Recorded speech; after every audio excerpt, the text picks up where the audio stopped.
Hello friends, দেখো একটা বিয়ে বাড়ি গেছিলাম। আমার বাবার বন্ধুর ছেলের বিয়ে ছিল। ওইটা নতুন বউ, ও বুঝতে পারিনি ওর ভিডিও করছিলাম। তাই ও জিজ্ঞাসা করলো, দিদি আমাকে ভিডিও করছো? আমি বললাম হ্যাঁ। তারপর ও একটু পোজ দিয়ে থাকলো। তারপরে একটু সব দিকে একটু ভিডিও টিডিও করলাম। তোমাদের দাদা আর আমি দুজনে গেছিলাম। ছেলে মেয়ে আর বাড়ির মা আর বাবা কেউ যায়নি। আর যেটু রাগারাগি করছিল যে আমরা যাব না বলেছিলাম, তা বলল কি না আসলে আমরা যাব না তোদের বাড়িতে। তাই শুনে আবার তখন রাত 10টা বাজে, দাদা আর আমি গেছি। গিফটের দোকান বন্ধ হয়ে গেছিলো। অনেক কষ্টে একটা গিফটের দোকান পেলাম, নিয়ে গেছি। আস্তে আস্তে তখন রাত 12টা বেজে গেছিলো।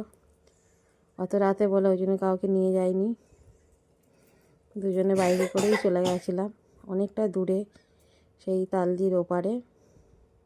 কারণ ঠান্ডার সময় অত রাতে যাওয়া